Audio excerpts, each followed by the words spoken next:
Well, kind of a neat aspect about that triple tag match coming up, Rob, is you're back in the ring with Samoa Joe. And I happened to, right before we started recording, I went back and watched your first ever match with Samoa Joe. It was on Impact, and it was July 8th, 2010. Wow. Yes. And it was a non-title match. You were the world champ at the time, but it was a non-title match. You guys went probably about 20 minutes or so. And you guys had immediate chemistry. Like, you started off and you two were just slugging it out hardcore, and some really cool spots that you guys delivered. The finish actually ended up being you pulled the trick from Bret Hart WrestleMania 8 where Samoa Joe had you in the sleeper hold and you used the turnbuckle to flip over and get the 1, 2, 3 on him. So and it works. Cool. Pretty good finish.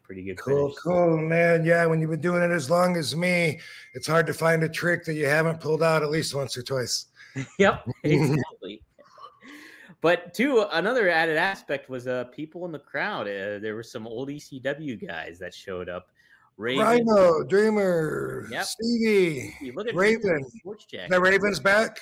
That's Raven's back. Yep, that's him. All right.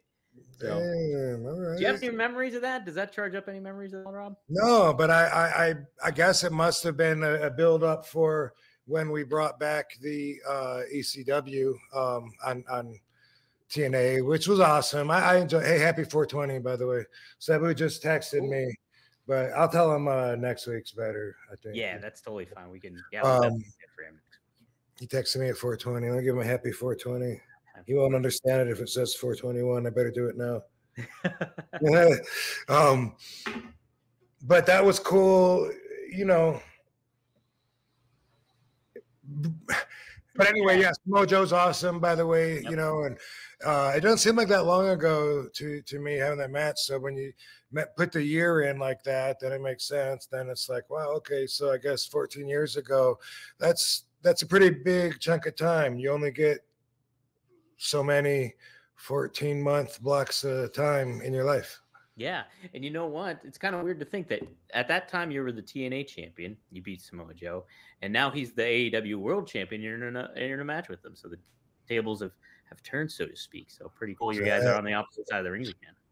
Fuck yeah, and that's cool. Yeah, like you put it that way, because like, what? I haven't paid my dues. I don't deserve to be up there in the main event with the heavyweight champion. Are you kidding me? I'm not bigger than this company, bro. Don't make me go Vince Russo on you, bro. Bro, don't make it happen.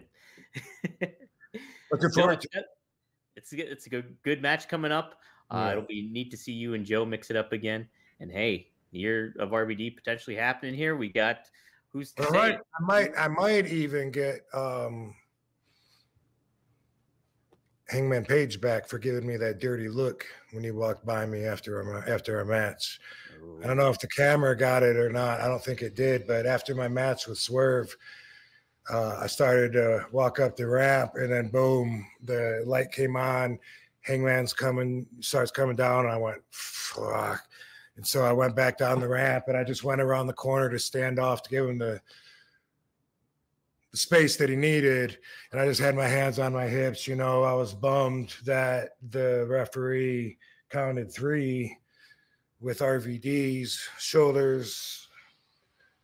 What rhymes with E? That sounds like canvas or mat. Nothing. Anyway, you know, I was still like, you know, like bummed that I didn't win the match, and he walked by, and he stopped to like give me this look, this dirty look, like.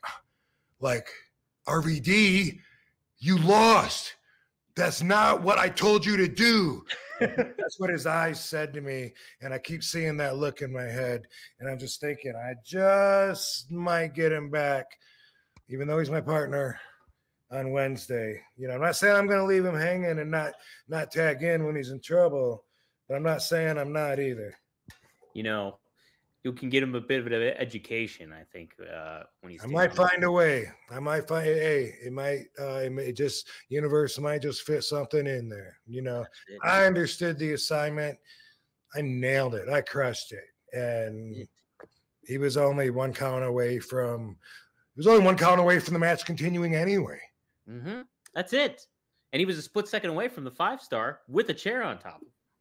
So that's it. Yeah.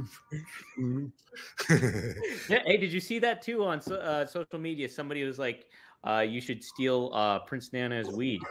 Coming up, apparently.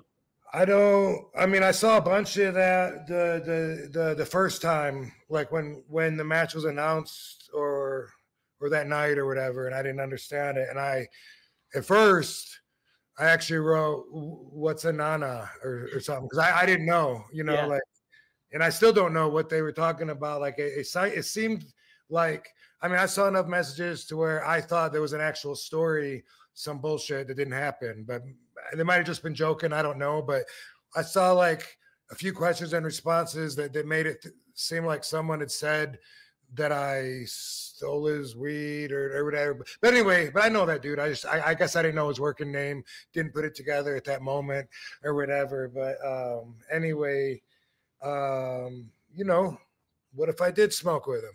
Yeah. Who's to say you won't? Who's to say you won't?